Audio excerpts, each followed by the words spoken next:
ప్రభుత్వంలో అర్హులైన దివ్యాంగులకు ఎన్టీఆర్ భరోసా పెన్షన్ కింద 15,000 రూపాయలు ఇవ్వాలని డిమాండ్ చేస్తూ సోమవారం నంద్యాల జిల్లా కేంద్రంలో నిర్వహించే పీజీఆర్ఎస్ ఎదుట ఆంధ్రప్రదేశ్ వికలాంగుల సంఘం రాష్ట్ర అధ్యక్షుడు శ్రీనివాసులు ఆధ్వర్యంలో దివ్యాంగులు నిరసన వ్యక్తం చేశారు. నకిలీ దివ్యాంగులను గుర్తించి వారి పెన్షన్ తొలగించాలని, అర్హులైన మంచానికి పరిమితమైన వీల్ చైర్ కు పరిమితమైన నిజమైన అర్హత కలిగిన దివ్యాంగులు పెన్షన్ లేక తీవ్ర ఇబ్బందులకు గురవుతున్నారని వెంటనే ప్రభుత్వం స్పందించి చర్యలు చేపట్టాలని వారు డిమాండ్ చేశారు.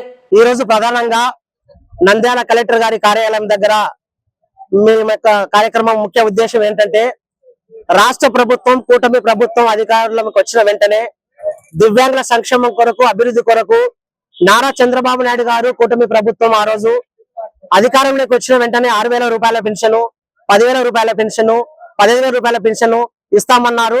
అయితే కొంతమంది నకిలీ వికలాంగులు ఉన్నారని చెప్పేసి సదరం సర్టిఫికేట్ రీవెరిఫికేషన్ లో భాగంగా నిజమైన అర్హులైన మంచానికి పరిమితమైన వీల్ చైర్ కు పరిమితమైన ఎన్టీఆర్ భరోసా పెన్షన్ కు అర్హత ఉన్నా కూడా వారి పెన్షన్లు రాకపోవడంతో పాటు వచ్చే వాళ్ళ పెన్షన్ కూడా నిలుపుదల చేయడం జరిగినది.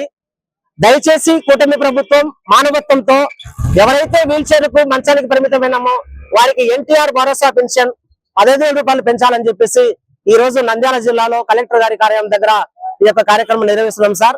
మీడియా మిత్రుల ద్వారా, ఎలక్ట్రానిక్ ప్రింట్ మిత్రుల ద్వారా ఈ రాష్ట్ర ప్రభుత్వానికి చేరే విధంగా మా యొక్క 15,000 రూపాయల పెన్షన్ ఇక్కడ ఉన్నటువంటి నంద్యాల జిల్లా అన్ని నియోజకవర్గ కేంద్రాలు, డోన్ నియోజకవర్గం, బనగనపల్లి నియోజకవర్గం, శ్రీశైలం నియోజకవర్గం, నందికొట్కూరు నియోజకవర్గం, ఆలగడ్డ నియోజకవర్గంలో ఉన్నటువంటి ఇక్కడ ఉన్నటువంటి సోదరులందరూ కూడా మేము 15,000 రూపాయల పెన్షన్ అర్హత ఉన్నాం సార్. కాబట్టి తక్షణమే దివ్యాంగులకు అన్యాయం ఎక్కడైతే జరిగిందో ఆ సర్టిఫికెట్లు ఎవరైతే నకిలీ వికలాంగులు ఉన్నారో వారిని తొలగించి అర్హులైన మా యొక్క వికలాంగులకు పెన్షన్లు 15,000 రూపాయలు ఇవ్వని చెప్పేసి మీ యొక్క మీడియా మిత్రుల ద్వారా రాష్ట్ర ప్రభుత్వానికి, ప్రభుత్వ ఉన్నతాధికారులకి, అదేవిధంగా డిఎంహెచ్ఓ కార్యాలయం దగ్గర నిర్లక్ష్యంగా కొంతమంది అధికారులు అర్హత ఉన్న కూడా వాళ్ళ సర్టిఫికెట్లు తొలగించడం జరుగుతుంది. ముఖ్యంగా డిఎంహెచ్ఓ కార్యాలయంలో అధికారుల నిర్లక్ష్య వైఖరి వల్లనే అర్హులైన వికలాంగులకు అన్యాయం జరుగుతుంది సార్. కాబట్టి ఎవరైతే అర్హులతో ఉన్నారో 15,000 పెన్షన్ ఎవరైతే ఎలిజిబుల్ ఉన్నారో ఆ ఖచ్చితంగా 15,000 రూపాయలు ఇచ్చి దివ్యాంగుల కుటుంబాలకు ఒక భరోసా కల్పించాలని చెప్పేసి శ్రీ నారా చంద్రబాబు నాయుడు గారికి, డిప్యూటీ సీఎం పవన్ కళ్యాణ్ గారికి, లోకేష్ బాబు గారికి, నంద్యాల జిల్లా వ్యాప్తంగా అన్ని నియోజకవర్గాలు ఉన్నటువంటి వికలాంగుల సమస్యలను మీడియా మిత్రుల ద్వారా వారికి చేరే విధంగా మా యొక్క బాధను, ఆవేదనను తమకి తెలుపుకుంటున్నాం.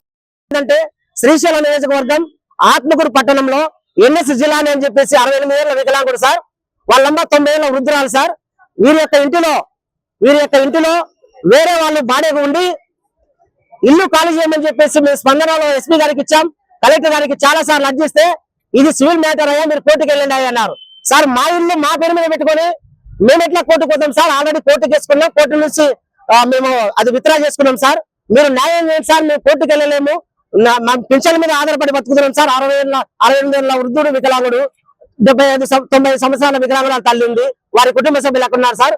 దయచేసి మేము సివిల్ కోర్టుకు వెళ్ళినటువంటి పరిస్థితులు మేము లేం సార్. ఎందుకంటే ప్రభుత్వం ఇచ్చే పెన్షన్ మీద ఆధారపడి బతుకుతున్నారు సార్ వికలాంగుడు ఎన్ఎస్ జిల్లాని గారు, ఆత్మకూరు పట్టణం సార్.